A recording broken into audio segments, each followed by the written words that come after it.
நம்பிக்கைக்கு உரியவரே, நம்பி வந்தேன் உம் சமூகம், நம்புகிறேன் உம் வசனம். நம்பிக்கைக்கு உரியவரே, நம்பி வந்தேன் உம் சமூகம், நம்புகிறேன் உம் வசனம். நம்பிக்கைக்கு உரியவரே.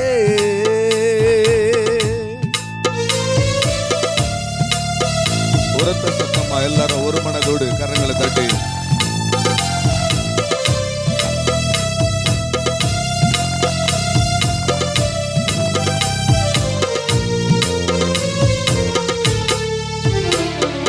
சொந்த ஆற்றலை நம்பவில்லை, தந்தை உம்மையே சார்ந்து விட்டேன். சொந்த ஆற்றலை நம்பவில்லை, தந்தை உம்மையே சார்ந்து விட்டேன். வாக்குத்தத்தம் செய்தவரே, வாழ்க்கையெல்லாம் வார்த்தைதானே. வாக்குத்தத்தம் செய்தவரே, வாழ்க்கையெல்லாம் வார்த்தைதானே. பாதைக்கு தீபம், பேதைக்கு வெளிச்சம் உந்தன் வசனமே. ஆற்றல் மிக்கது, ஜீவனுள்ளது உந்தன் அருள்வாக்கு. நம்பிக்கைக்கு உரியவரே, நம்பி வந்தேன் உம் சமூகம், நம்புகிறேன் உம் வசனம். நம்பிக்கைக்கு உரியவரே. அல்லேலூயா, அல்லேலூயா. நம்முடைய நம்பிக்கைக்கு உரிய தேவன் அவர்தான். ஆமென். இந்த மாதத்தினுடைய வாக்குத்தத்தத்துக்கு நேராய் நாம் கடந்து போகலாம். தொடர்ந்து நாம் ஜனவரி மாதம் 1ஆம் தேதியிலிருந்து சில சத்தியங்களை நாம் தியானித்துக் கொண்டு வருகிறோம். இன்றைக்கும் நாம் அதைத்தான் பார்க்க போகிறோம். ஆனாலும் இன்றைக்கு முதல் வாரம் என்பதனால ஒரு வாக்குத்தத்த வசனத்தை உங்களுக்கு சொல்லி அதனூடாக சில ஆசீர்வாதமான காரியங்களை உங்களுக்கு சொல்லி, கர்த்தருடைய வார்த்தைகள் எல்லாமே கிறிஸ்து இயேசுவுக்குள் ஆம் என்றும் ஆமேன் என்றும் இருக்கிறது. ஆமேன்.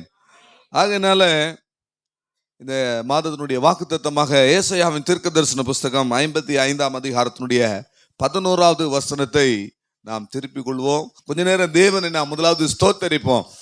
அல்லேலூயா. கண்களை மூடி நாம் தேவனை ஸ்தோத்தரிப்போம். ஸ்தோத்திரம், ஸ்தோத்திரம், ஸ்தோத்திரம், ஸ்தோத்திரம், ஸ்தோத்திரம், ஸ்தோத்திரம், ஸ்தோத்திரம், ஸ்தோத்திரம், ஸ்தோத்திரம், ஸ்தோத்திரம், ஸ்தோத்திரம், ஸ்தோத்திரம். கர்த்தருடைய பரிசுத்த நாமத்திற்கு மகிமை உண்டாவதாக. நாம் வாக்குத்தத்த வசனத்தை இந்த பிப்ரவரி மாதத்தினுடைய 1ஆம் நாளிலே நாம் தேவ சமூகத்தில் வந்திருக்கிறோம். உண்மையாகவே ஒரு பெரிய ஆசீர்வாதத்தோடு கூட தேவ சமூகத்தில் நாம் நின்று கொண்டிருக்கிறோம். கர்த்தருடைய வார்த்தைகள் எல்லாம் கிறிஸ்து இயேசுவுக்குள்ளே ஆம் என்றும் ஆமேன் என்றும் இருக்கிறது. ஆமேன். இந்த முழு வேதாகமும் நமக்கு வாக்குத்தத்தமாக நாம் என்ன செய்ய வேண்டும்? விசுவாசிக்க வேண்டும். நம்முடைய வாழ்க்கையிலே அபியாசப்படுத்த வேண்டும். கர்த்தருடைய வார்த்தையை நீங்கள் விசுவாசிக்கும் பொழுது அந்த வார்த்தை நிச்சயமாகவே ஜீவனுள்ள வார்த்தை. இந்த வார்த்தை நம்முடைய வாழ்க்கையிலே அது கிரியை செய்கிறதை நாம் பார்க்க முடியும். பிரியமானவர்களே, இப்பொழுது நாம் வாசிப்போம். ஏசாயா 55ஆம் அதிகாரம் 11வது. அப்படியே என் வாயிலிருந்து புறப்படும் வசனமும் இருக்கும். அது வெறுமையா என்னிடத்திற்கு திரும்பாமல் அது நான் விரும்புகிறதை செய்து நான் அதை அனுப்பின காரியம் ஆகும்படி வாய்க்கும். நான் அனுப்பின காரியமாகும்படி வாய்க்கும். இந்த வசனத்தை ஆண்டவர் இந்த மாதத்திற்காக வாக்குத்தத்தமாக சபைக்கு ஆண்டவர் கொடுத்திருக்கிறார். அதை விசுவாசிக்கிறவங்க ஒரு பெரிய அல்லேலூயா சொல்லுங்களேன். அல்லேலூயா. கர்த்தருடைய வார்த்தை ஒருபோதும் வெறுமையாய் திரும்பாது. எத்தனை பேர் விசுவாசிக்கிறீங்க? உங்க சத்தம் வரலையே. எவ்வளவு பெரிய, நீங்க நினைக்கிற மாதிரி இன்று முதல் உன்னை ஆசீர்வதிப்பேன் அப்படின்ற வாக்குத்தத்தங்கள்லாம் இனிமே சபையில சொல்ற மாதிரி இல்ல.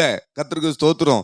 கர்த்தர் என்ன உணர்த்துறாரோ அதை கொடுக்க போறோம். ஆனா ஆண்டவர் நமக்கு கொடுக்கிற வார்த்தைகள் எல்லாமே இப்படிப்பட்ட வார்த்தைகள் தான் கடந்து வருகிறது.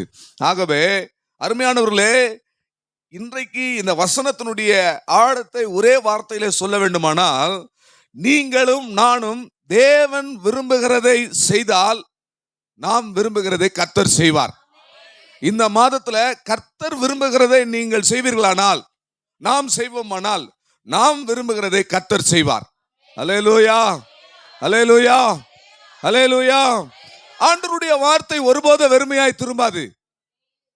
அது என்ன பர்பஸ்க்காக ஆண்டவர் இந்த வார்த்தையை அனுப்பினாரோ அதை நிறைவேற்றி அந்த காரியம் வாய்க்கும்படியாகத்தான் அந்த வார்த்தை அது கிரியை செய்யுமே தவிர, அவர் எவ்வளவேனும் பொய்யுரையாத தேவன். அவர் சொன்னால் ஆகும், அவர் கட்டளையிட்டால் நிற்கும். வார்த்தையிலே வல்லமை உடையவர். அவர் வார்த்தையினாலே உலகத்தை அல்ல உலகங்களை சிருஷ்டித்தார் என்று சொல்லப்பட்டிருக்கிறது. ஆகவே அவருடைய வார்த்தையிலே ஒரு சிருஷ்டிப்பின் வல்லமை உண்டு.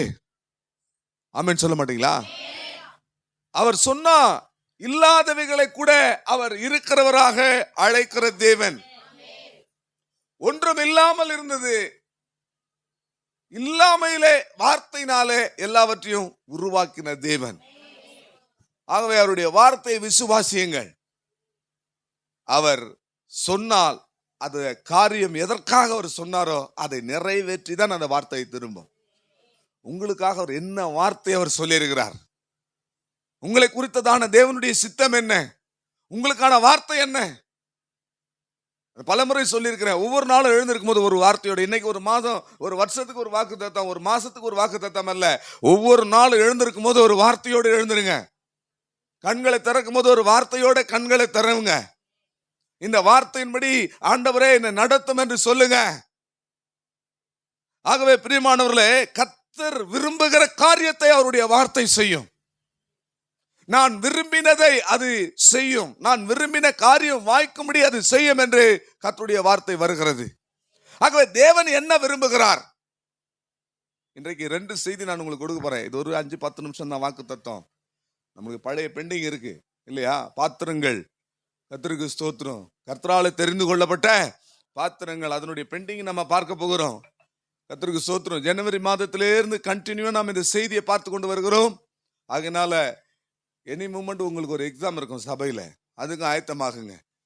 இவ்வளவு சிரமப்பட்டு நாங்கள் கர்த்தருடைய வார்த்தையை உங்கள் மத்தியில நாங்கள் கொண்டு வருகிறோம். பலவீனங்கள் மத்தியில, பாடுகளின் மத்தியில, போராட்டங்களின் மத்தியில கொண்டு வருகிறோம். ஆகையினால இது எப்படி உங்களுக்கு கிரியை செய்கிறது என்பதை பார்க்க போகிறோம். மேபி அடுத்த வாரம் இல்லாம அதுக்கு அடுத்த வாரம், இந்த மாதத்துல பிப்ரவரி மாதத்துல சபையில ஒரு எக்ஸாம் இருக்கு. கர்த்தருக்கு ஸ்தோத்திரம். அதுக்கு ஆயத்தமாக்குங்க. வாக்கு தத்துவம் சொல்லிட்டாரு, அதன்படி ஆண்டவர் நடத்த போறாரு. சந்தோஷமா போயிட்டு 2 நாள் கழிச்சு உங்ககிட்ட இருந்து போன் வரும், பாஸ்டர் ஒரே பிரச்சனையாகுது பாஸ்டர். அதெல்லாம் மாயை. சரிங்களா? கர்த்தருடைய வார்த்தை என்ன? இன்றைக்கு இந்த மாதம் கர்த்தர் உங்களுக்கு சபைக்கு சொல்ற வார்த்தை என்ன? அவர் விரும்புகிறதை நாம் செய்தால் நாம் விரும்புகிறதை அவர் செய்வார். அல்லேலூயா. அதனால்தான் நான் விரும்பின காரியம் நிறைவேற்றி அது வாய்க்கும்படி அது ஆகும் என்று வேதம் சொல்லுகிறது. ஆகவே பிரியமானவர்களே, கர்த்தர் எதை விரும்புகிறார்? கர்த்தருடைய விருப்பம் என்ன? முதலாவது அதை நாம் என்ன செய்யணும்? அறிந்து கொள்ள வேண்டும். தேவன் எதை விரும்புகிறார்? சில வசனங்களை நாம வேதத்திலிருந்து பார்க்கும்போது தேவனுடைய விருப்பத்தை நாம் பார்க்கிறோம். ஆனால் நம்மை குறித்து தேவனுடைய விருப்பம் என்ன என்பதை ஜெபத்துல ஆவியில பகுத்தறிஞ்சு நாம ஆவியில உணர்ந்து தெய்வத்தினிடத்தில், ஆண்டவரே என்னை குறித்து உம்முடைய விருப்பம் என்ன? நான் என்ன செய்ய சித்தமா இருக்கிறீர்? வேதத்துல ஆண்டவருடைய விருப்பத்தை நாம் பல வசனங்களை நாம் பார்க்கலாம். உதாரணமாக எசேக்கியேல் 33ஆம் அதிகாரத்தினுடைய 11வது வசனத்தை நீங்கள் பார்த்தால் அங்கே தேவன் எதை விரும்புகிறார் என்று அங்கே சொல்லப்பட்டிருக்கிறது. கொஞ்சம் வேகமாய் வாசியுங்கள். 11.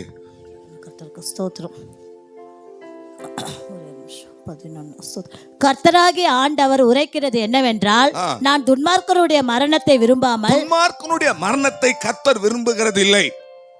துன்மார்க்கன் தன் வழியை விட்டு திரும்பி பிழைப்பதையே விரும்புகிறேன். தன் வழியை விட்டு திரும்பி பிழைப்பதையே விரும்புகிறேன் என்று என் ஜீவனை கொண்டு சொல்லுகிறேன்.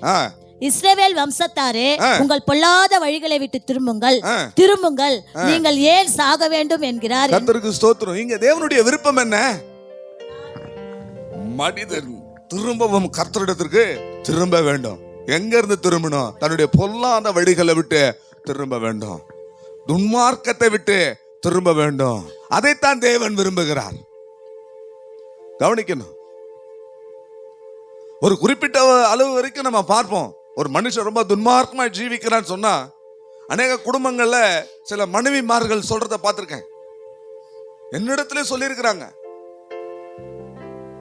பாஸ்டர் இவன் போயிட்டான்னா எனக்கு ரொம்ப நல்லா இருக்கும், இவனுடைய துன்மார்க்கமான ஜீவிதம் என்னால என்ன செய்ய முடியல, தாங்க முடியல அப்படின்னு சொல்லியிருக்காங்க. நானும் அதை எடுத்துக்கொண்டு எனக்கு ஆலோசனை கொடுக்கிற என்னுடைய போதகர் இடத்துல இப்போ எனக்கும் ஆலோசனை கொடுக்கறதுக்கு சிலர் இருப்பாங்க இல்லையா, அவங்ககிட்ட போனேன். இந்த மாதிரி சொல்கிறாங்க அப்படின்னா நானும் இவனுடைய உபத்திரம் தாங்க முடியல, ஒப்பு கொடுத்து ஜெபம் பண்ணுவோம் அப்படின்னு, ஒப்பு கொடுத்துருங்க பாஸ்டர் அப்படின்னாங்க. நான் போயிட்டு நேராக சுகுமார் ஐயாட்ட போய் கேட்டேன், ஐயா இந்த மாதிரி சொல்கிறாங்க அப்படின்னா, அது ஒரு நல்ல ஆவி கிடையாது, அது ஒரு நல்ல ஆவி கிடையாது. துன்மார்க்கன் தன் துன்மார்க்கத்திலேயே கெட்டு போவதே தேவன் என்ன செய்யறது இல்ல, விரும்புறது இல்ல. அல்லேலூயா. தேவனுடைய விருப்பம் என்ன? அவன் திரும்ப வேண்டும், தன் பொல்லாத வழிகளை விட்டு திரும்ப வேண்டும், அவன் கர்த்தரிடத்திற்கே அவன் திரும்ப வேண்டும். அதைத்தான் தேவன் விரும்புகிறார். அல்லேலூயா. ஆகவே பிரியமானவர்களே, தேவன் விரும்புகிறதை தேவனுடைய வசனம் செய்யும். ஆகவே தேவன் என்ன விரும்புகிறார் என்பதை அறிந்து நாம் அதை செய்யும் பொழுது நம்முடைய விருப்பங்களை எல்லாம் கிறிஸ்து இயேசுவின் மகிமைக்குள்ளே நிறைவாக்குகிற ஒரு தெய்வம் நம்முடைய தெய்வம். ஏசாயாவின் தீர்க்கதரிசன புஸ்தகம் 61ஆம் அதிகாரம் 8வது வசனத்தை நீங்கள் பார்த்தால் அங்கே தேவன் விரும்புகிற இன்னொரு காரியத்தை நாம் வேதத்திலே பார்க்கலாம். அங்கே தேவன் எதை விரும்புகிறார் என்பதை பாருங்கள். கர்த்தராகிய நான் நியாயத்தை விரும்பி தேவன் மனிதனை திரும்பவும் தன்னிடத்திற்கு அவர் துன்மார்க்கத்தை விட்டு அவன் திரும்ப வேண்டும் என்று விரும்புகிறார். அந்த தேவன் இரண்டாவது நியாயத்தை விரும்புகிறார். அல்லேலூயா. ஆகவே நம்முடைய வாழ்க்கையிலே நாம் செய்கிற காரியங்கள் நியாயமானவைகளா இருக்க வேண்டும். இதெல்லாம் நியாயமா இருக்கு. நியாயமா இருக்குன்னா என்ன அர்த்தம்?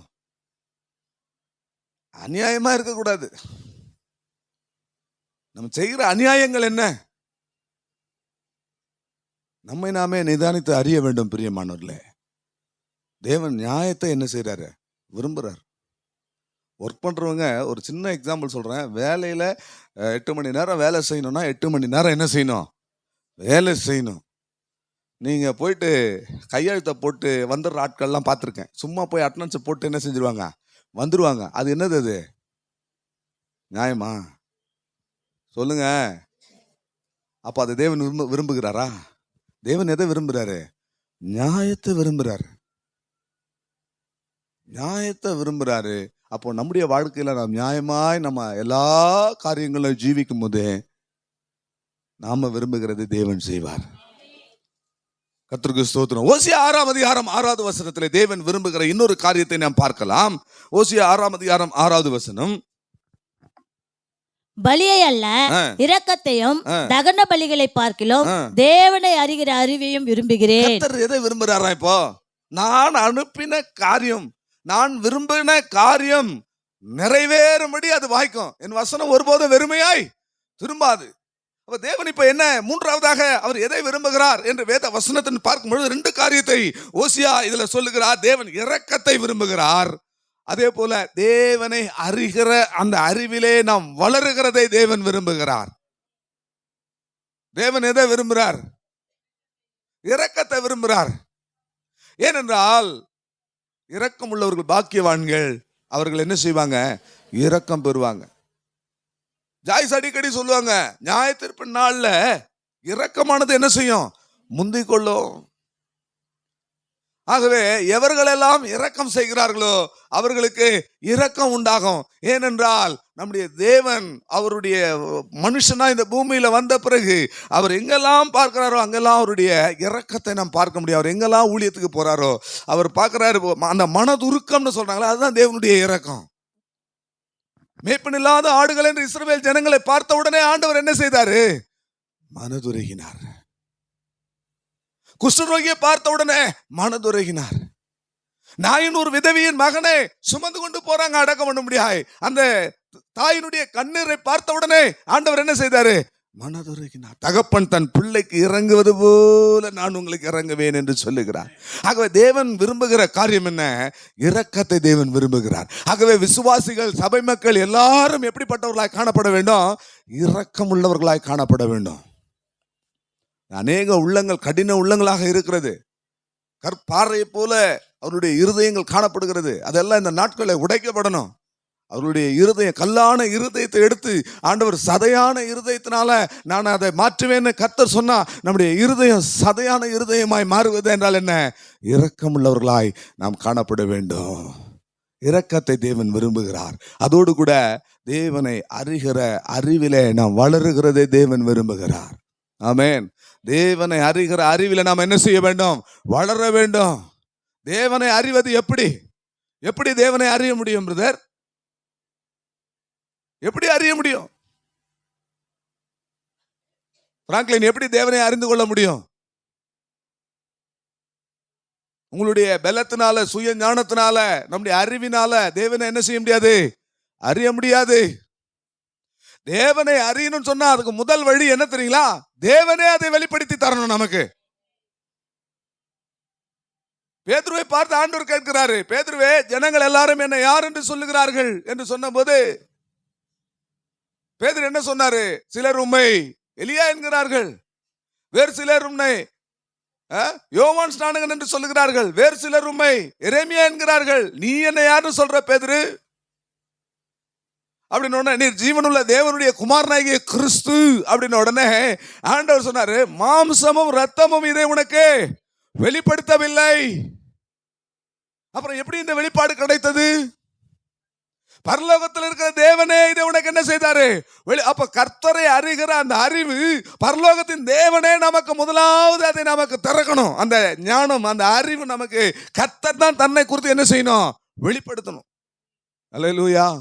இரண்டாவது, வேத வசனத்தை ஆராய்ந்து பாருங்கள்.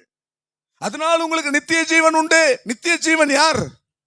ஆண்டவராய் இயேசு கிறிஸ்து தான் நித்திய ஜீவன். நானே வழியும் சத்தியமும் ஜீவனமாய் இருக்கிறேன் என்று சொன்ன நித்திய ஜீவன் அவர்தான். ஆகவே வேதத்தை என்ன செய்ய வேண்டும்? ஆராய வேண்டும். அப்படி ஆராய்ந்து பார்க்கும் போதுதான் நாம கர்த்தரை அறிகிற அறிவிலே வளர முடியும். மூன்றாவது, பரிசுத்த ஆவியானவர் கிறிஸ்துவை நமக்கு வெளிப்படுத்துவார். அது மாத்திரமல்ல, நாமும் கர்த்தரை அறிகிறதற்கு சில காரியங்களை நஷ்டம் என்று, குப்பை என்று விட வேண்டும். கிறிஸ்துவை அறிகிற அறிவின் மேன்மைக்காக எனக்கு லாபமாய் தோன்றுகின்ற எல்லாவற்றையும் நஷ்டம் என்றே, குப்பை என்று எண்ணுகிறேன். ஆகவே கிறிஸ்துவை அறிகிற அறிவிலே, தெய்வத்தை அறிகிற அறிவிலே சில விஷயங்களை நாம் என்ன செய்ய வேண்டும்? நஷ்டமாக, நமக்கு லாபமாய் இருக்கிறவைகளை தெய்வத்தை அறிகிறதற்காக நஷ்டம் என்று நாம் என்ன செய்ய வேண்டும்? விட வேண்டும். குப்பை என்று அதை எண்ண வேண்டும். பிரியமானவர்களே, அதைத்தான் தேவன் விரும்புகிறார். நான் அனுப்பின வார்த்தை, நான் விரும்புகிற காரியம் வாய்க்கும்படி ஆகும் என்று சொன்னால் தேவன் அதைத்தான் விரும்புகிறார். மனிதன் திரும்பி தெய்வத்தினிடத்துக்கு வர வேண்டும். இன்னைக்கு துன்மார்க்கத்தில் ஜீவிக்கிறவர்களுக்கு ஆண்டவர் மறுபடியும் சந்தர்ப்பங்களை கொடுக்கிறார். ஏன் இன்றைக்கு சிற்றைகள் வர்றதில்லை? ஏன் பழைய ஏற்பாட்டின் நாட்களில் நடந்த சம்பவங்கள் புதிய ஏற்பாட்டில் துணிகரமான பாவங்களை மனிதர்கள் செய்யும் போது ஏன் தேவன் அதை பழைய ஏற்பாட்டில் நடந்த மாதிரி நடக்க மாட்டேன்டார்னா, ஆண்டவர் இன்னைக்கு நீடிய பொறுமை உள்ளவராக இருக்கிறார்னா, நீங்களும் நானும் தெய்வத்திடத்தில் திரும்ப வேண்டும் என்று சொல்லி தேவன் விரும்புகிறார். அல்லேலூயா. நாம் ரட்சிக்கப்பட வேண்டும் என்று தேவன் விரும்புகிறார். தேவன் நியாயத்தை விரும்புகிறார். தேவன் இரக்கத்தை விரும்புகிறார். தேவன் அவரை அறிகிற அறிவிலிடம் வளர வேண்டும் என்று விரும்புகிறார். நான்காவதாக, லூக்கா 12ஆம் அதிகாரம் 49வது வசனத்தை பார்க்கும் பொழுது, லூக்கா 12ஆம் அதிகாரம் 49வது வசனம், பூமியின் மேல் அக்கினியை போட வந்தேன், அது இப்பொழுதே பற்றி எரிய வேண்டும் என்று விரும்புகிறேன். கர்த்தருடைய விருப்பம் என்ன? கர்த்தருடைய விருப்பம் என்ன? பரிசுத்த ஆவியின் அக்கினி என்ன செய்ய வேண்டும்? பற்றி எரிய வேண்டும். இன்றைக்கும் ஆராதனையில் பிரதர் கொஞ்சம் ட்ரை பண்ணார், அக்கினி பற்றி எரியும்னு சொல்லிட்டு. ஆனால் ஒரு 4-5 பேர் தான் பற்றி எரிஞ்சாங்க, மற்றவங்கெல்லாம் அப்படியே இருந்தாங்க. கர்த்தருக்கு ஸ்தோத்திரம். ஆனால் தேவனுடைய விருப்பம் என்ன? அக்கினி என்ன செய்யணும்? பற்றி எரியணும். அந்த ஆராதனையில் நானும் இவ்வளோ பாட்டு ஏன் இவர் பாடிட்டு இருக்கிறாருன்னு பின்னாடி உட்காந்து யோசிச்சுட்டு இருந்தேன். இவ்வளோ பாட்டு ஏன் போயிட்டு இருக்கு ஆண்டவரேன்னு சொல்லிட்டு அப்படியே ஸ்தோத்திரம் பண்ணிட்டு இருந்தேன். திடீர்னு பார்த்தா அக்னி மூண்டது பாட்டு வருது. அக்னி போட வந்தேன் இந்த வார்த்தைகள் எல்லாம் வருது. அக்னி பற்றி எரியட்டும்ன்ற வார்த்தைகள் எல்லாம் சொல்றாங்க. நான் இதை தான் பண்ண போறேன் பிரசங்கன்றதெல்லாம் அவருக்கு தெரியாது. கர்த்தருக்கு ஸ்தோத்திரம். ஆகவே பிரியமானவர்களே, நாம பரிசுத்த ஆவியினால ஒரு அக்னியாக இந்த உலகத்துல நாம் என்ன செய்யணும்? ஜீவிக்க வேண்டும். நம்முடைய தூதர்களை ஒரு காற்றுகளாக வச்சிருக்கிறாரு. நம்முடைய ஊழியக்காரர்களை எப்படி வச்சிருக்கிறாரா?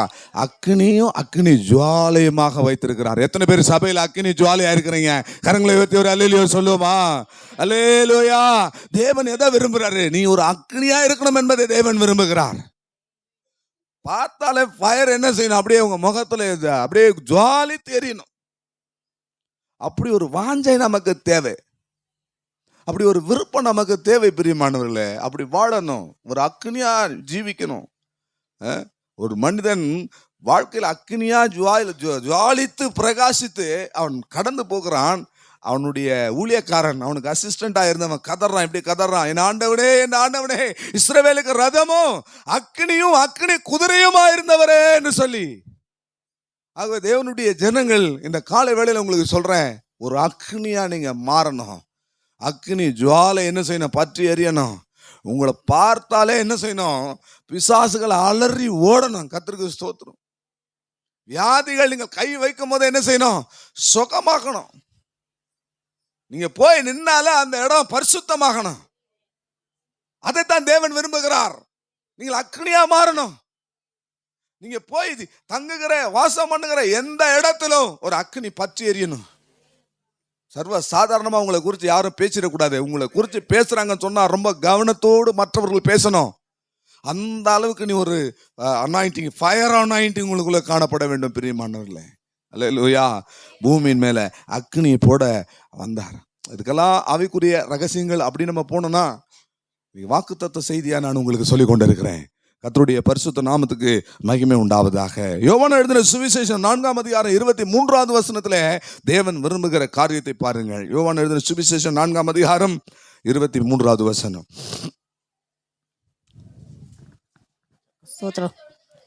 உண்மையாய் தொழுது கொள்ளுகிறவர்கள் பிதாவை ஆவியோடும் உண்மையோடும் தொழுது கொள்ளும் காலம் வரும். உண்மையோடு தொழுது கொள்ளுகிற காலம் வரும். அது இப்பொழுதே வந்திருக்கிறது.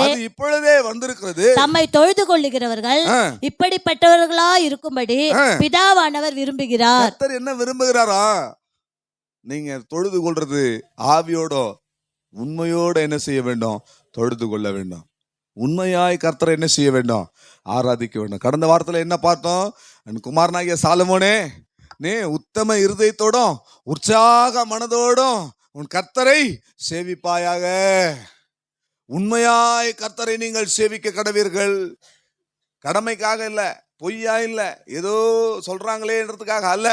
கர்த்தருக்கு ஸ்தோத்திரம். உண்மையாய் நீங்கள் தெய்வத்தை என்ன செய்ய வேண்டும்? தொழுது கொள்ள வேண்டும். அதுதான் தேவன் விரும்புகிறார். அநேக பிள்ளைகளை பாருங்க, இன்னைக்கு ஒரு ஆளை விட்டா போதும், அங்க கிரவுண்ட்ல கிரிக்கெட் மட்டையோட பசங்க இருப்பானுங்க, இல்ல எங்கேயாவது சினிமா போறதுக்கு ஆளு ரெடியா இருப்பானுங்க. கண்ட்ரோல் பண்ணி கட்டி இழுத்துன்னு வந்திருக்கிறோம். அந்த நிலைமையில நீங்க தெய்வத்தை என்ன செய்ய தேவையில்லை, ஆராதிக்க தேவையில்லை. உங்க இஷ்டத்துக்கு நீங்க போங்க.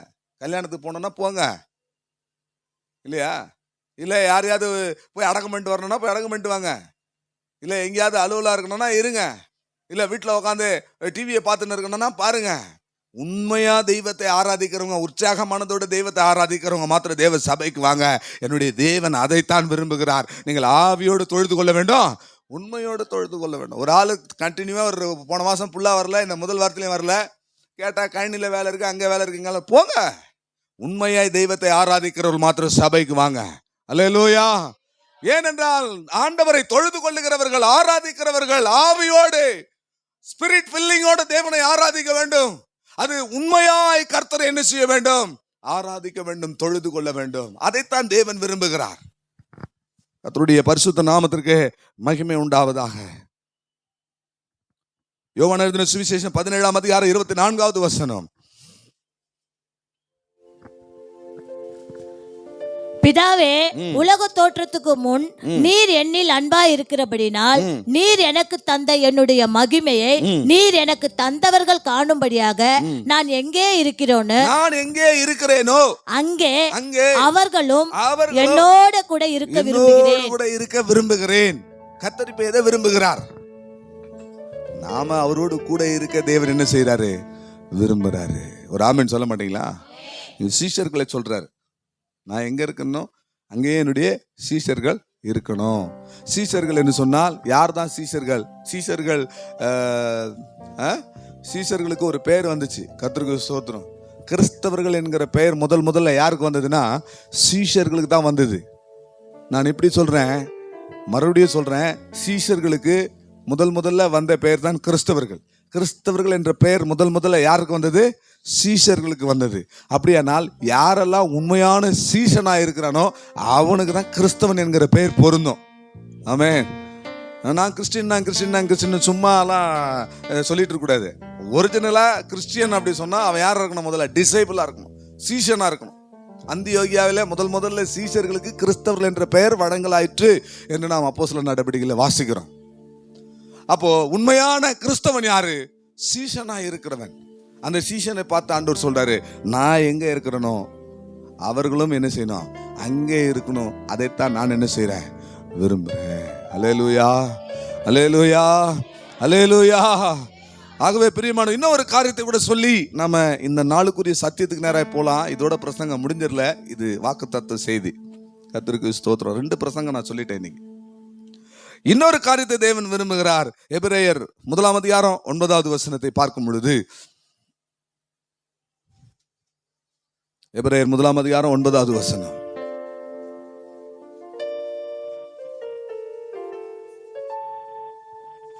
நீர் நீதியை விரும்பி அக்கிரமத்தை வெறுத்திருக்கிறீர். ஆதலால் தேவனே உம்முடைய தேவன் உமது தோழரை பார்க்கிலும் உம்மை ஆனந்த தைலத்தினால் அபிஷேகம் பண்ணினார். அல்லேலூயா. அருமையானவர்களே, அக்கிரமத்தை வெறுத்து நீதியை விரும்புகிறார். ஆமென். அப்ப தேவன் விரும்புகிற காரியங்கள் ஒரு 7 காரியம் சொன்னேன். மனுஷன் துன்மார்க்கன் திரும்பவும் கர்த்தரிடத்திற்கு திரும்ப வேண்டும் என்று தேவன் விரும்புகிறார். 2வதாக தேவன் நியாயத்தை விரும்புகிறார். 3வது இரக்கத்தையும் தேவனை அறிகிற அறிவையும் தேவன் விரும்புகிறார். பரிசுத்த ஆவி பற்றி எறிய வேண்டும் என்று, அக்னியாய் பற்றி எறிய வேண்டும் என்று தேவன் விரும்புகிறார். ஆவியோடும் உண்மையோடும் தொழுது கொள்ள வேண்டும் என்று தேவன் விரும்புகிறார். நாம் அவரோடு கூட இருக்க தேவன் விரும்புகிறார். அக்கிரமத்தை வெறுத்து நீதியை தேவன் விரும்புகிறார். ஆகவே நான் விரும்பின காரியம் வாய்க்கும்படி அது ஆகும்னு கர்த்தர் சொன்ன வாக்கு தத்துவம், என் வார்த்தை ஒருபோது வெறுமையாய் திரும்புவதில்லை. நான் அனுப்பின காரியம் வாய்க்கும்படி ஆகும், நான் விரும்பின காரியம் வாய்க்கும்படி ஆகும் என்று சொன்னால் தெய்வம் இதெல்லாம் விரும்புகிறார். இன்னும் என்னெல்லாம் தேவன் விரும்புகிறார், உங்களை குறித்து தேவனுடைய விருப்பம் என்ன என்பதை நீங்கள் அறிந்து அந்த விருப்பத்தை நீங்கள் செய்யும் பொழுது நிச்சயமாகவே நாம் விரும்புகிற காரியம் எல்லாவற்றையும் கர்த்தர் செய்ய வல்லவராய் இருக்கிறார். அல்லேலூயா, அல்லேலூயா. எதை நீங்க விரும்புறீங்க இந்த மாதத்துல? பிரியமானவர்களே, நான் ஊழியக்காரனாக உங்களை ஆசீர்வதிக்கிறேன். நீங்க நியாயமா எதை விரும்புறீங்க, அந்த காரியம் கர்த்தருடைய பார்வைக்கு அது செம்மையா இருந்தால் நிச்சயமாக தேவன் அதை உங்களுக்கு தருவார். அல்லேலூயா. நீங்க ஒரு போலீஸ் இன்ஸ்பெக்டரா மாறணும்னு நீங்க விரும்புறீங்க, நீங்க கர்த்தர் அதை விரும்புறாரா நீங்க பாருங்க. அது கர்த்தருடைய பார்வைக்கு செம்மையானதா விருப்பமா இருந்தா நீங்க இன்ஸ்பெக்டர் இல்லைங்க, நீங்க எஸ்பி கமிஷனர் லெவலுக்கு நீங்க போயிருவீங்க. ஆமென் சொல்ல மாட்டீங்களா? அல்லேலூயா, அல்லேலூயா. அல்ல, நீங்க டீச்சர் ஆகணும் விரும்புறீங்க, ஆனா அது தேவனுடைய பார்வைக்கு செம்மையா இருக்கிறதா? தேவன் என்னெல்லாம் உங்களிடத்துல விரும்புறத அவர் எதிர்பார்க்கிறார், அவருடைய விருப்பம் என்ன என்பதை உங்களிடத்துல சொல்லியிருக்கிறார். நீங்க தேவனுடைய பார்வைக்கு விருப்பமானது எல்லாம் நீங்க செய்றீங்களா? அப்படின்னா நீங்க விரும்புறத பார்க்கலும் கர்த்தர் மேன்மையானதை உங்களுக்கு செய்வார். அல்லேலூயா. இந்த மாதத்துல அந்த ஆசீர்வாதங்களை ஆண்டவராகிய இயேசுவின் நாமத்தினாலே நீங்கள் பெற்றுக்கொள்வீர்கள். அல்லேலூயா. நாம இன்னைக்கு நம்முடைய சப்ஜெக்டுக்கு நேரா வருவோம். அவன் என் நாமத்தை அறிவிக்கும்படி நான் தெரிந்து கொண்ட பாத்திரமா இருக்கான். இந்த செய்தியை நாம இன்னைக்கு முடிக்க போகிறோம். புத்தாண்டு அன்றைக்கு நியூ இயர் சர்வீஸ்ல பாத்திரங்களை குறித்து பார்த்தோம். நான் கொஞ்சம் ஞாபகப்படுத்தி உங்களுக்கு இந்த சத்தியத்துக்குள்ளே நான் உங்களை கொண்டு வர நான் விரும்புகிறேன். அங்கே எகிப்தின் சாபத்தீட்டான பாத்திரங்களை எடுத்து அதை பரிசுத்தப்படுத்தி கர்த்தருடைய பொக்கிஷத்திலே சேர்த்த பரிசுத்தமாக்கப்பட்ட பாத்திரம். சொல்லுங்க. அடுத்தது பொற்பாத்திரம், மண்ணா வைக்கப்பட்ட பொற்பாத்திரம், கனத்துக்குரிய பாத்திரம், கிருபா பாத்திரம், தெரிந்து கொள்ளப்பட்ட பாத்திரம்.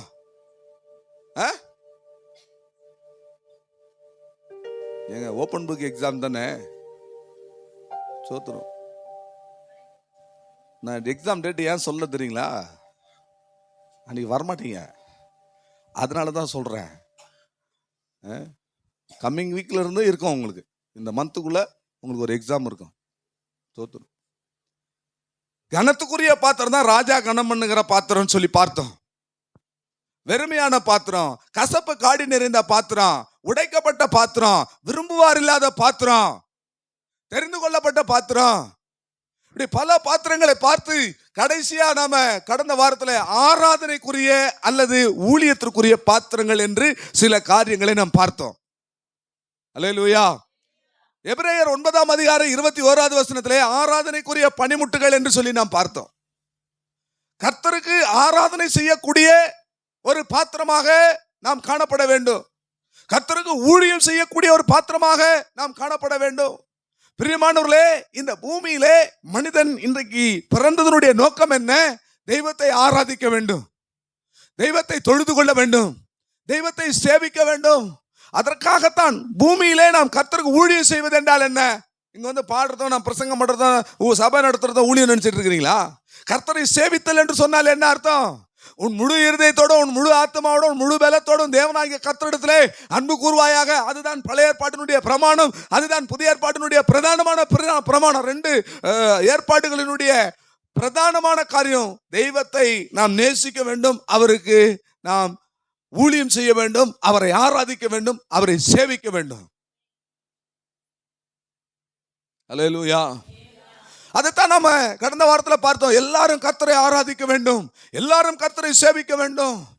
அந்த ஆராதனையானது பழைய ஏற்பாட்டில் நடந்தது எப்படியா இருந்தது சொல்லுங்க? நிழலா இருந்தது. புதிய ஏற்பாட்டிலே இப்ப நாம் செய்கிற ஆராதனை என்னவா இருக்கு? எதற்கு நிழலா இருக்கிறது, எதற்கு சாயலா இருக்கிறது? பரலோகத்தினுடைய ஆராதனைக்கு நிழலானது பழைய ஏற்பாடு, பரலோகத்தின் ஆராதனுடைய சாயலா இருப்பது புதிய ஏற்பாட்டில் இன்றைக்கு நாம் ஆராதித்துக் கொண்டிருக்கிற அந்த ஆராதனை. ஆக ஆராதனை என்று சொல்லும் பொழுது ஆசரிப்பு கூடாரத்திலே ஆராதனைக்குரிய பாத்திரங்கள் இருந்தது. அதுதான் பணிமுட்டுகள் என்று சொல்லப்பட்டிருக்கிறது, பொருட்கள். அதற்கு அந்த ஆராதனைக்குரிய பாத்திரங்களுக்கு இருக்க வேண்டிய குணாதிசயங்கள் எல்லாம் நாம் பார்த்தோம்.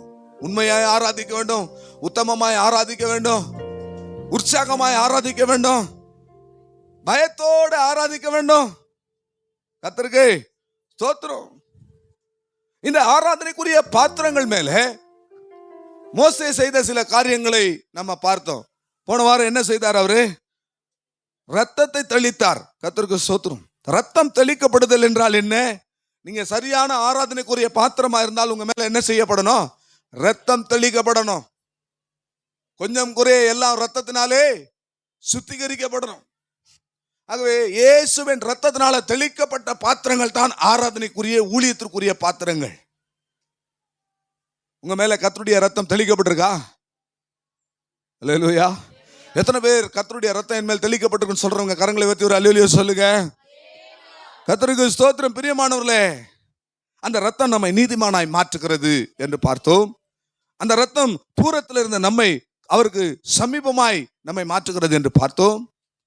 அந்த ரத்தத்தினாலே தேவன் நம்மை கரையத்திற்கு கொல்லப்பட்டோம். தேவன் நம்மை விலை கொடுத்து தம்முடைய விலையேற பெற்ற ரத்தத்தை கொடுத்து கரையமாக மீட்டிருக்கிறார் என்று பார்த்தோம். ரத்தம் சிந்துதல் இல்லாமல் பாவ மன்னிப்பு இல்லை என்பதை நாம் அறிவோம். ஆட்டுக்குட்டியானுடைய ரத்தத்தினாலே, சாட்சியின் வசனத்தினாலே பிசாசை என்ன செய்தார்கள்? ஜெயித்தார்கள் என்று பார்த்தோம். பரிசுத்த ஸ்தலத்திற்குள்ளே கிருபாசன தண்டையிலே நாம் பிரவேசிப்பதற்கு தைரியம் உண்டாகும்படி ரத்தம் தெளிக்கப்பட வேண்டும் என்று பார்த்தோம். ஆராதனைக்குரிய பாத்திரங்கள் மேல ரத்தம் என்ன செய்யணும்? தெளிக்கப்படணும். கர்த்தருடைய பரிசுத்த நாமத்திற்கு மகிமை உண்டாவதாக. அதை தொடர்ந்து இன்றைக்கும் சில சத்தியத்தை நாம் தியானிக்க போகிறோம். 1 பேதுரு 2ஆம் அதிகாரம் 5வது வசனத்துக்கு நேராய் நம்முடைய சிந்தையை திருப்புவோம். 1 பேதுரு 2ஆம் அதிகாரம் 5வது வசனம்.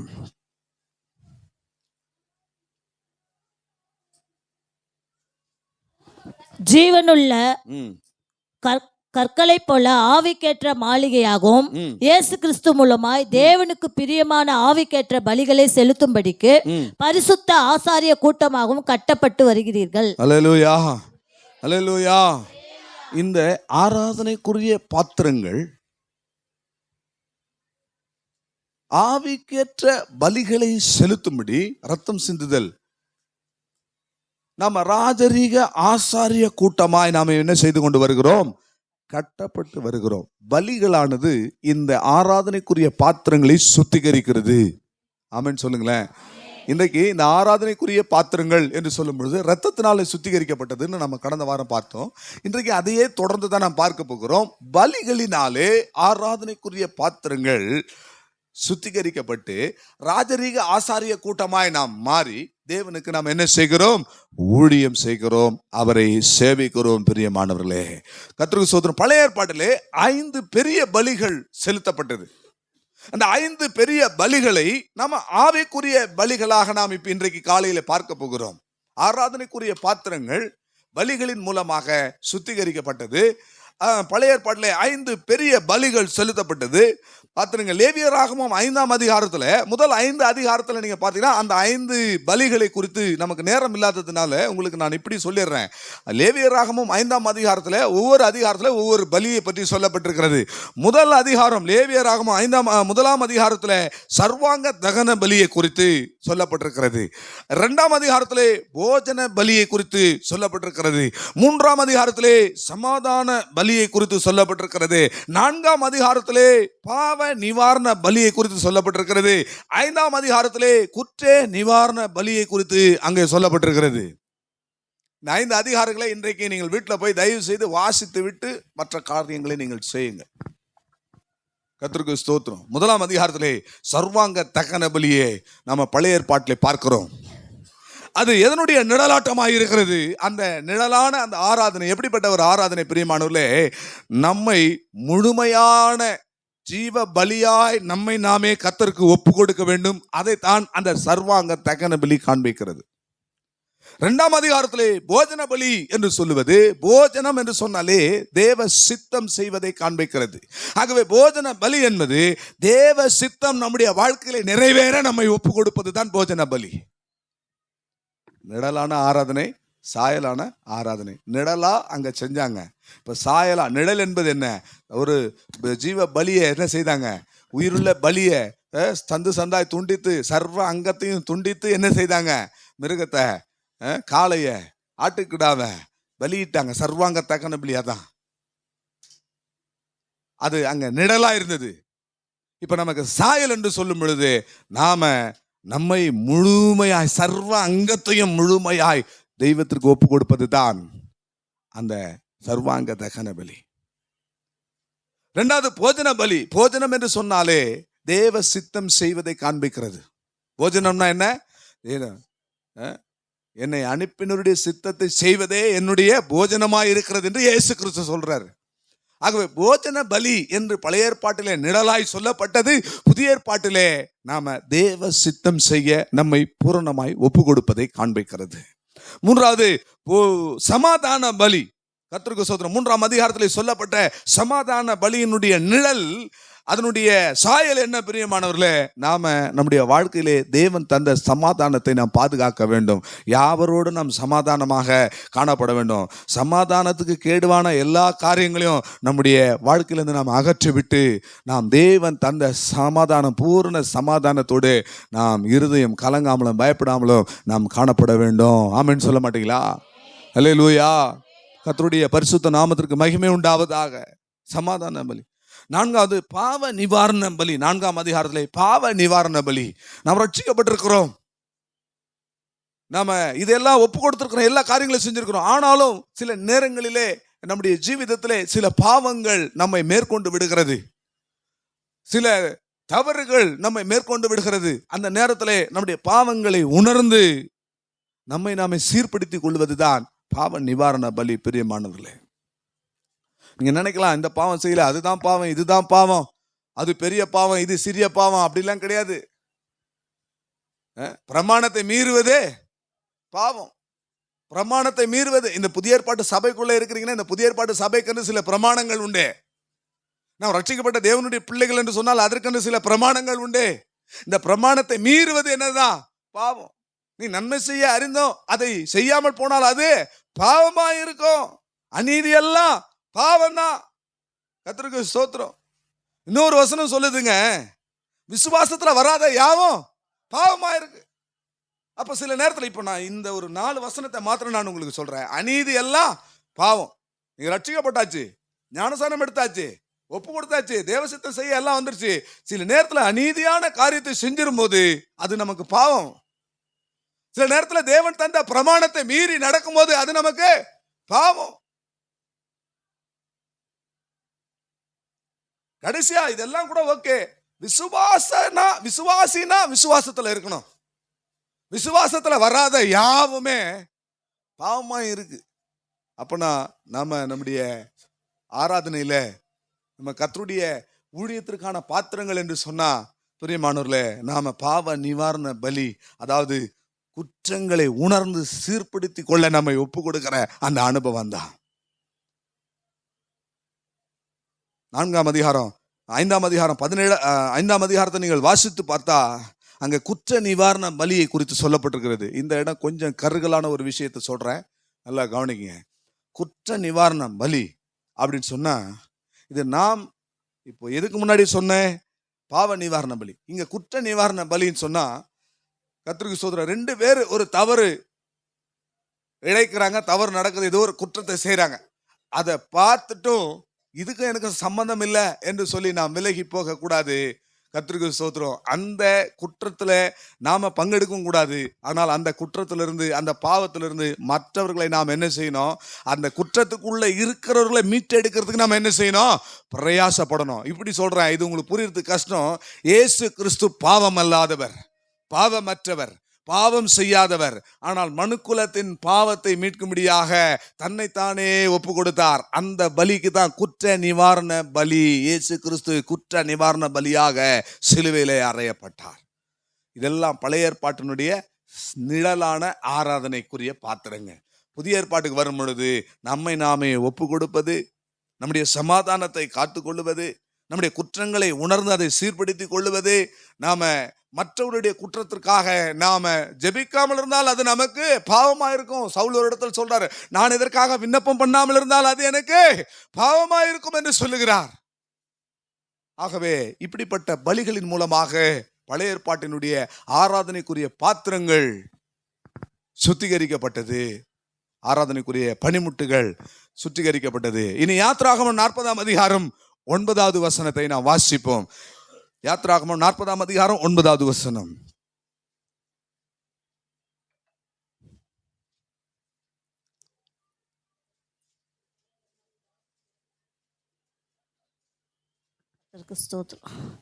அபிஷேக தைலத்தை எடுத்து வாசஸ்தலத்தையும், நன்றாய் கவனியுங்கள், வாசஸ்தலத்தையும் அதிலுள்ள யாவையும் அபிஷேகம் பண்ணி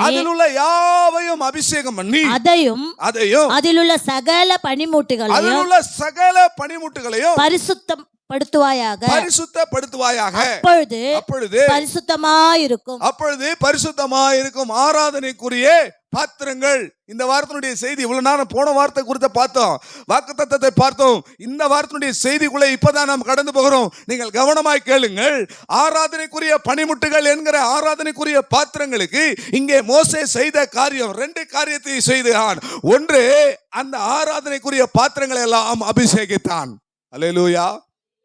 இருக்கிறீங்களா? இருக்கிறவங்க எல்லாம் கரங்களை உயர்த்தி அல்லேலூயா சொல்லுங்க. ஆராதனைக்குரிய பாத்திரங்களை மோசே என்ன செய்தார்? முதலாவது அபிஷேகித்தார்.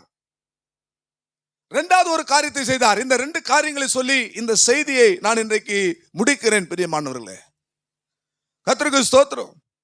ஆக ஒரு விசுவாசி ஒரு ஆராதனைக்குரிய பாத்திரமா இருந்தால் அது என்ன செய்யப்பட்டிருக்கணும்? ஸ்தோத்திரம். எல்லாரும் விழிப்பாருங்க.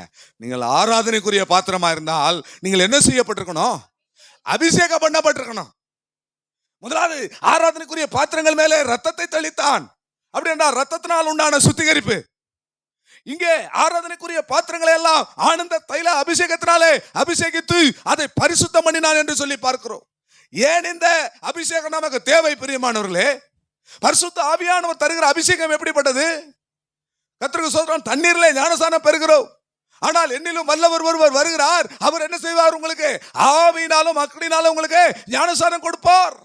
அப்படினால் ஆவியிலே நாம் நடத்தப்பட வேண்டும். நமக்கு ஆவிக்குரிய ஒரு பிரகாரமாக அபிஷேகம் என்கிற ஒரு ஞானஸ்தானம் நமக்கு தேவை. அபிஷேகத்தை குறித்து இன்றைக்கு அக்கறை இல்லாத மாலிவ பிள்ளைகள். யாராவது ஒருத்தர் வந்து, பாஸ்டர் எனக்கு ஒரு அபிஷேகம் வேணும், அதுக்காக ஜெபம் பண்ணுங்க, இது வரைக்கும் சொல்லல. ஆனா நீ சரியான ஆராதனைக்குரிய பாத்திரமா இருந்தால் உனக்குள்ள ஒரு அபிஷேகம் தேவை. அந்த விருப்பமும் வாஞ்சையும் உனக்கு தேவை. அது இருந்தா வாஞ்சை உள்ளவர்களை தேவன் அபிஷேகிக்கிறார். தாகம் உள்ளவர்கள் மீதே தேவன் தண்ணீரை ஊற்றுகிறார். சரியான ஒரு ஆராதனை பாத்திரம் என்றால் என்ன அர்த்தம்? அது அபிஷேகிக்கப்பட்டிருக்கணும். கர்த்தருக்கு ஸ்தோத்திரம். பாருங்க, இந்த அபிஷேகம் நமக்கு பரிசுத்த ஆவியானவர் தருகிற ஒரு வல்லமை அது காண்பிக்கிறது. நீங்கள் ஆராதனைக்குரிய பாத்திரமா இருந்து கர்த்தருக்கு ஊழியம் செய்ய வேண்டுமானால் உங்களுக்கு ஒரு பலன் தேவை, உங்களுக்கு ஒரு வல்லமை தேவை. நசரேயனாகிய இயேசுவை தேவன் வல்லமையினாலும் பரிசுத்த ஆவியினாலும் அபிஷேகம் பண்ணினார். வல்லமையாய் ஒரு காரியத்தை நடப்பிக்க உங்களுக்கு ஒரு அபிஷேகம் தேவை. இன்னைக்கு ஒன்றுமே தன்னுடைய சுய பலத்தினாலே, ஞானத்தினால, அறிவினால எதுவுமே படிக்காத காரியங்கள் மனிதர்கள் இருக்கிறாங்க. படித்தவர்கள், மெத்த படித்தவர்கள், ஞானவான்கள் எல்லாரும் இருக்கிறாங்க, திறமைசாலிகள் எல்லாரும் இருக்கிறாங்க. ஆனா ஒன்றுமே படிக்காத, ஒரு அறிவும் இல்லாத, ஒரு உலகத்தை தெரியாத சில மனிதர்களை தேவன் பயன்படுத்தி இன்றைக்கு தேசத்துல பெரிய பெரிய ஊழியக்காரர்களாக, பெரிய பெரிய காரியங்களை செய்கிறவர்களாக மாற்றி வைத்திருக்கிறார். அப்படின்னா எந்த அடிப்படையில்? அவருடைய அபிஷேகத்தினுடைய அடிப்படையில். அல்லேலூயா. அபிஷேகம் ஒரு மனிதனை என்ன செய்யும்? மறுரூபமாக்கி விடும். கடந்த நாட்களில் பார்த்தோம், 3 கட்ட அபிஷேகத்துல தாவீது அபிஷேகம் பெற்றுவதற்கு முன்பதாக எப்படி இருந்தான்? சிவந்த மேனியோ, நல்ல ரூபமோ, அழகிய கண்களோ உடையவனா இருந்தான். ஆனால் அந்த அபிஷேகம் வந்த பிறகு அது அவனுக்கு அப்படியே ஒரு மாற்றத்தை கொண்டு வந்தது. அவன் எப்படிப்பட்டவனாய் மாறினா? அவன் யுத்த வீரனாய் மாறினா, காரிய சமர்த்தனாய் மாறினா. கர்த்தர் அவனோடு கூட இருக்கிறார் என்று பார்த்தோம். அல்லேலூயா. அபிஷேகம் தான் ஒரு மனிதனை மாற்றுகிறது. வேற ஆவியை உடையவனாய் மாறினான், புதிய இது உடையவனாய் மாறினா. நீங்க சரியான ஆராதனைக்குரியவர்களா இருந்தா உங்களுக்குள்ள என்ன இருக்கணும்? அபிஷேகம் இருக்கணும். கர்த்தருக்கு ஸ்தோத்திரம். நீங்க பாட்டு பாடுறதாலும் அபிஷேகத்தோட பாடணும். அல்லேலூயா. ஆராதனை நடத்தினாலும் என்ன செய்யணும்? அபிஷேகத்தோட ஆராதனை நடத்துங்க. நீங்களே அதை பாருங்க. அபிஷேகம் பெறாதவங்க ஆராதனை பண்றதுக்கும் அபிஷேகம் பெற்றவன் ஆராதனை பண்றதுக்கும் வித்தியாசத்தை நீங்களே பார்ப்பீங்க. அபிஷேகம் பெறாதவன் எஸ்பி பாலசுப்ரமணியம், இயேசுதாஸ் மாதிரி பாடினாலும் ஒரு கிரியம் நடக்காது. அபிஷேகம் பெற்றவன் தொண்டையே சரியில்லை, கரகரன்னு இருந்தாலும் ஃபாதர் பாட்டை கேட்டுதான் இன்னைக்கு தமிழ்நாட்டில் பெரிய, இந்தியாவில் உலகத்தில் ஒரு பெரிய எழுப்புதல் வந்திருக்குன்னா என்ன அர்த்தம்? அவர் நல்ல குரல் வளத்தோட பாடுறாரா, இல்லை நல்ல சாரீரத்தோட சுதி சேர்ந்து பாடுறாரா? அபிஷேகத்தோட பாடுறாரு. அல்லேலூயா. பட்டி தொட்டி எல்லாம் சபைகளுக்கு இந்த நம்ம வாழ்ற இந்த காலத்துல ஒரு பெரிய எழுப்புதல்னா எப்படி வருது? ஒரு சம்பவத்தை நான் உங்களுக்கு சொல்றேன். ஒரு பிசாசு பிடித்த ஒரு மனுஷி அங்க இருந்தா. அவளுக்கு என்னன்னா, இயேசுராஜா முன்னே செல்கிறார், ஓசன்னா கீதம் பாடுவேன் இந்த பாட்டை. அப்பெல்லாம் நான் இந்த சின்ன பையனா இருக்கிறேன். அப்போ அந்த கேசட்ல டேப் ரெக்கார்டர்ல போடுறாங்க. அது போட்டா டான்ஸ் ஆடுது. இந்த பாட்டை போடு, ரிவைஸ் பண்ணி போடு டான்ஸ் ஆடிட்டு இருக்கு பொன்வில இந்த களத்தூர்ல. இங்க தகவல் வருது, என்னெல்லாம் பண்ணுதுன்னு. பாஸ்டர் என்ன பண்ணாரு கேட்டாரு, இது இப்படிலாம் பண்ணுதா அப்படி சொல்லிட்டு. அப்பதான் ஜெபத்தோட்ட ஜெயகீதங்கள் 5வது வால்யூம் வந்தது. இயேசு கூட வருவார், எல்லா வித அற்புதம் செய்வார், ஃபாதர் பாடுறாரு.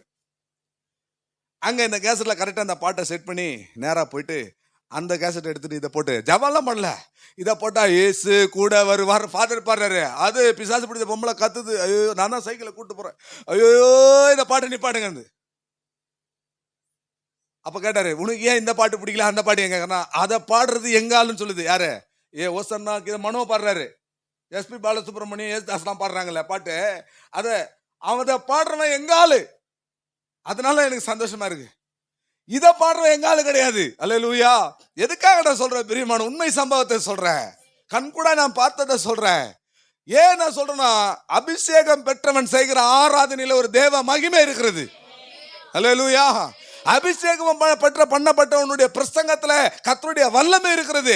ஏனென்றால் கர்த்தர் வல்லமையினாலும் பரிசுத்த ஆவியினாலும் அபிஷேகம் பண்ணினார். நீ ஆராதனைக்குரிய பாத்திரமா இருந்தால், மோசே ஆராதனைக்குரிய பாத்திரங்களின் மேலே அபிஷேக தைலத்தினால அதை அபிஷேகம் பண்ணி அவன் பரிசுத்தப்படுத்தினான். பிரியமானவர்களே, லேவியராகமம் 7ஆம் அதிகாரத்தை நீங்கள் வாசித்து பார்த்தால் ஆரோனும் அவனுடைய குமாரனும் இந்த ஊழியத்தை செய்வதற்காக அபிஷேகம் பண்ணப்பட்டார்கள், பிரதிஷ்டை செய்யப்பட்டார்கள், பிரித்தெடுக்கப்பட்டார்கள். நேரம் இல்லை, குறித்துக் கொள்ளுங்கள் பிரியமானவர்களே. யாத்திராகமம் 29ஆம் அதிகாரம் 29வது வசனத்திலே பிரித்தெடுக்கப்படுகிற ஒரு அனுபவம். அபிஷேகம் பண்ணப்படுதல் என்ன? லைஃப் ஆஃப் செப்பரேஷன், பிரித்தெடுக்கப்பட்ட ஒரு வாழ்க்கை. யாத்திராகமம் 30ஆம் அதிகாரம் 30வது வசனத்தை குறித்துக் கொள்ளுங்கள். கர்த்தருடைய பரிசுத்த நாமத்திற்கு மகிமை உண்டாவதாக. பிரியமானவர்களே, அங்கே அபிஷேகம் பண்ணி அதை பரிசுத்தப்படுத்துவாயாக என்று நாம் பார்க்கிறோம். இந்த அபிஷேகம் பண்ணப்படுதல்னா என்ன அர்த்தம்? இந்த பாத்திரங்களை எல்லாம் ஏன் இப்படி அபிஷேகம் பண்றாருன்னா, அதை வாசிங்க. யாத்திராகமம் 40ஆம் அதிகாரம் 15வது வசனம்.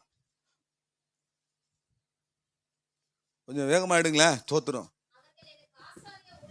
அவர்கள் எனக்கு ஆசாரிய ஊழியம் செய்யும்படி அவர்கள் தகப்பனை அபிஷேகம் பண்ணும்படியே அபிஷேகம் பண்ணுவாயாக.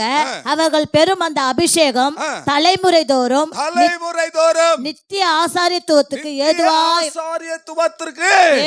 இருக்கும். கர்த்தருக்கு ஸ்தோத்திரம். எதற்காக அபிஷேகம்? தலைமுறையாய் கர்த்தருக்கு ஊழியம் செய்ய வேண்டும். இன்னும் நீங்க லேவியராகமம் 10ஆம் அதிகாரம் 7வது வசனம் எல்லாம் வாசித்து பார்த்தீங்கன்னா, இந்த அபிஷேகம் பண்ணப்பட்டவன் ஆசரிப்பு கூடாரத்தை விட்டு என்ன செய்யக்கூடாது? பிரியவே கூடாது. இதாங்க அபிஷேகம். இங்க வந்துட்டு சும்மா கேட்க அந்நிய பாஷை பேசிட்டு போற அபிஷேகம் நினைச்சிட்டு இருக்கிறீங்களா? உலகத்துல நீங்கள் வேறு பிரிக்கப்பட்ட ஒரு வாழ்க்கை வாழ வேண்டும், பரிசுத்தமான வாழ்க்கை வாழ வேண்டும். கர்த்தருக்கு ஸ்தோத்திரம். நீங்கள் ஆசரிப்பு கூடாரத்தை விட்டு பிரிய கூடாது சொன்னா, சபை ஐக்கியத்தை விட்டு, பரிசுத்தவான்களுடைய ஐக்கியத்தை விட்டு என்ன செய்யக்கூடாது? பிரியவே கூடாது. சில ஆளுங்க பிரிஞ்சு போறாங்க, பரவாயில்ல, நான் சொல்லுவேன், பிரிஞ்சு போனா பாவிகள் நீதிமான்கள் சபையில சோத்திரம். யாராவது பிரிஞ்சு போனீங்கன்னா, இந்த நீங்க போன பிறகு அந்த வசனத்தை சொல்லுவேன். பாவிகள் நீதிமான்களின் சபையில நிலை நிற்பதில்லை. சோத்திரம். இதெல்லாம் டெக்னிக்கல் இல்லையா? எங்க அப்பா கற்றுக் கொடுத்தது. யாராவது போயிட்டாங்கன்னா அந்த சொல்லுவார், அவிசுவாசியா இருக்கும் பிரிஞ்சு போனா, பிரிஞ்சு போட்டான்னு. நீங்க பிரிஞ்சு போனா நான் சொல்லுவேன், அவிசுவாசியா இருக்கிறது பிரிஞ்சு போயிடுச்சுன்னு சொல்லுவேன். பிரிஞ்சு போனவங்களாம் யாரப்பா? அவிசுவாசி. பிரிஞ்சு போனவங்க யாரு? அப்புறம் அவிவிசுவாசி இல்ல, அவிசுவாசின்னு சொல்லுங்க. பிரிஞ்சு போனவன் பாவி. பாவி நீதிமானுடைய சபையில நிக்க மாட்டான், பிரிஞ்சு போயிடுவான். அவிசுவாசி இந்த சபையில நிக்க மாட்டான், பிரிஞ்சு போயிடுவான். நீங்க நிலத்து நிக்கிறீங்கன்னா பரிசுத்தமாக்கப்பட்ட அபிஷேகம் பண்ணப்பட்ட பாத்திரம். அல்லேலூயா. நீ ஆசரிப்பு கூடாரத்தை விட்டு பிரிய மாட்டேன். நீ ஆராதனைக்குரிய பாத்திரம். நித்திய ஆசாரியத்துவ பட்டத்துக்கு வந்திருக்கிற, தலைமுறையாய் நித்திய காலமாய் தேவனை ஆராதிக்க வேண்டும். அதுதான் நான் சொல்றேன். நம்ம பூமியிலிருந்து பரலோகம் போன உடனே அங்க நாம் என்ன செய்ய போறோம்? அங்க போய் ஆராதிக்க தான் போறோம். அங்க போய் விதவிதமா சமைக்க போறது கிடையாது. நீ சண்டே ஆனா விதவிதமா சமைக்கிறாங்க. சில ஆளுங்களாம் நான் ஆராதனை முடிச்சு ஆஃபீஸுக்கு போயிட்டு மீனம்பாக்கத்தில் இறங்கிட்ட பிறகு ஃபோன் பண்ணுவேன், சிஸ்டர் எப்படி இருக்கிறீங்க, என்ன சாப்பாடுனா, இப்போதான் இதை செய்கிறோம், இப்போதான் அதை செய்கிறோம், இப்போதான் அதை வறுக்கிறோம், இப்போ அதை க்ளீன் பண்ணுறோம். அந்த மாதிரி பரலோகத்தில் போய் செய்ய முடியாது. அங்கே ஒன்று தான், ஆராதிக்கணும் தேவனை, தேவனை துதிக்கணும்.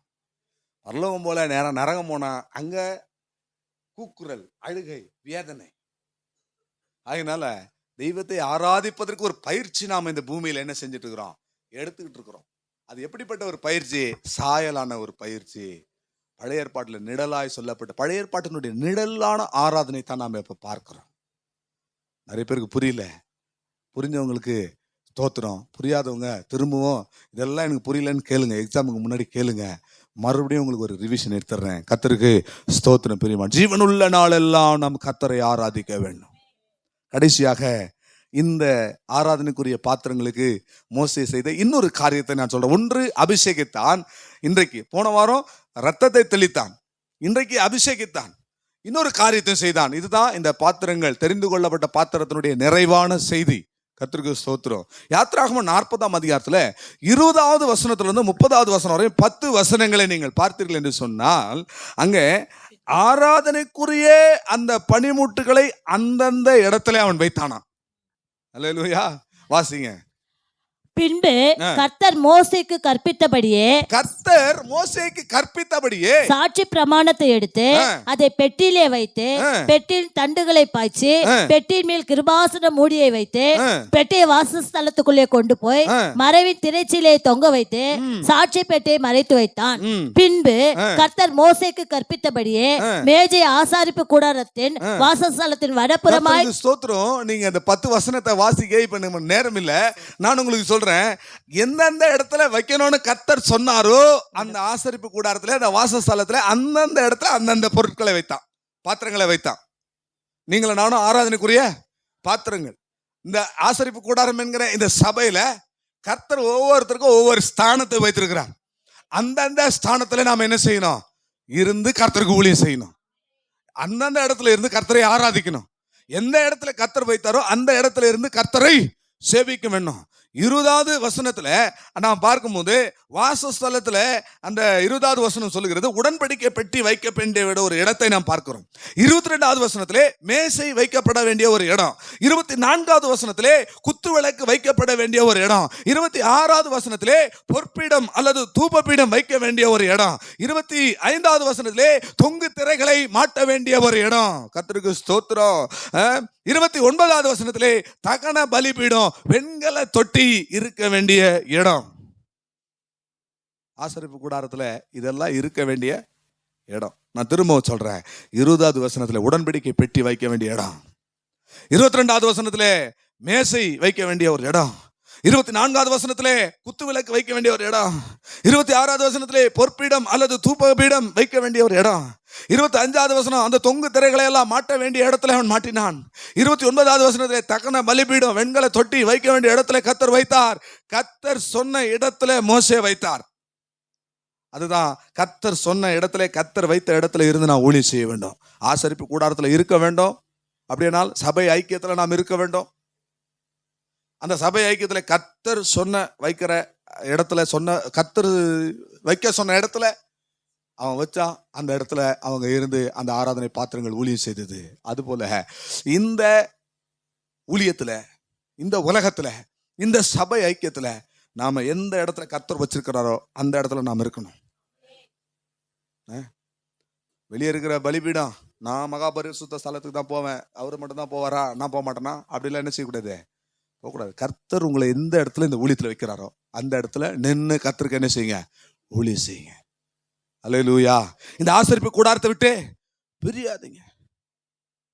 இது எதை காண்பிக்கிறது? ஒரு நடத்திப்புக்கு நம்ம கீழ்ப்படிய வேண்டும். பிரியமானவர்களே, ஒரு நடத்திப்புக்கு என்ன செய்யணும்? கீழ்ப்படியணும். மோசேயினுடைய நடத்திப்புக்கு எல்லாரும் என்ன செய்தாங்க? கீழ்ப்படிந்தாங்க. நாம இந்த நடத்திப்புக்குள்ள காணப்படுகிறோம், ஒரு ஐக்கியத்துக்குள்ள நாம் காணப்படுகிறோம். கர்த்தருக்கு ஸ்தோத்திரம். இயேசுவை பிதாவாகிய தேவன் எப்படி நடத்தினாரு? இயேசு சொல்றாரு, நான் சுயமாய் ஒன்றும் செய்யவில்லை, என்னை அனுப்பினவர் என்ன செய்ய சித்தமா இருக்கிறாரோ அதைத்தான் நான் செஞ்சேன். அப்ப இயேசு கிறிஸ்து எந்த இடத்துல வைக்கப்பட்டாரோ அந்த இடத்துல இருந்து அவர் ஊழியம் செய்தார், அவர் சேவித்தார். அல்லேலூயா. ஆண்டவருடைய நாமத்துக்கு மகிமை உண்டாவதாக. இயேசு கிறிஸ்து சொல்றார், என் பிதா என்னை அனுப்பினது போல நான் இப்பொழுது உங்களை என்ன செய்யறேன்? அனுப்புகிறேன். அதுவரை என்ன செய்யணும்?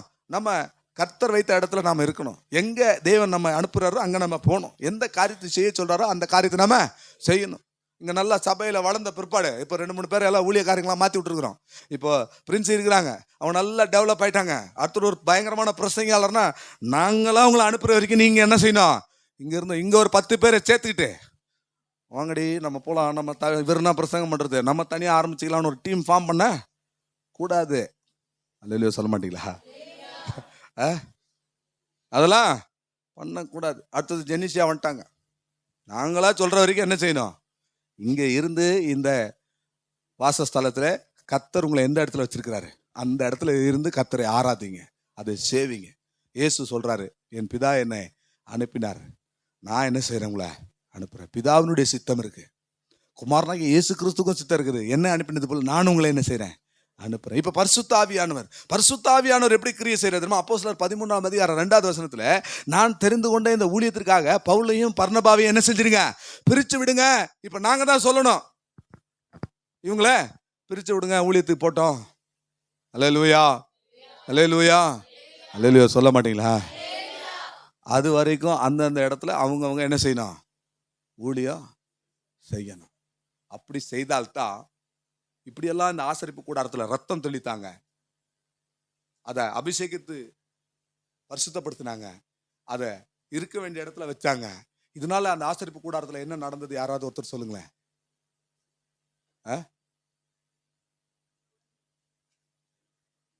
தேவனுடைய மகிமை வாசஸ்தலத்தை நிரப்பிற்று. வினோத் பிரதருக்கு எல்லாம் கரங்களை தட்டுங்களேன். அவர் தான் சரியா அந்த வசனத்தை இவ்வளவு நேரம் கிராஸ் பண்ணி வந்துட்டு இருக்கிறார்.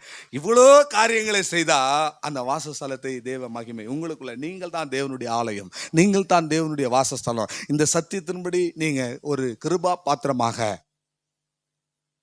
நீங்க கனத்துக்குரிய பாத்திரமாக, நீங்கள் தெரிந்து கொள்ளப்பட்ட பாத்திரமாக, நீங்கள் ஆராதனைக்குரிய பாத்திரமாக இருந்தால் உங்களை மகிமை வாசஸ்தலத்தை நிரப்பினது போல இங்கேயும் நீங்கள் கர்த்தரை ஆராதித்து அவருக்கு பணிவிடை செய்து அவருக்கு ஊழியம் செய்வீர்கள்.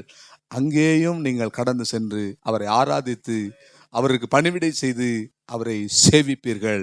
கர்த்தருக்கு ஸ்தோத்திரம். கர்த்தர் உங்களை ஆசீர்வதிப்பாராக.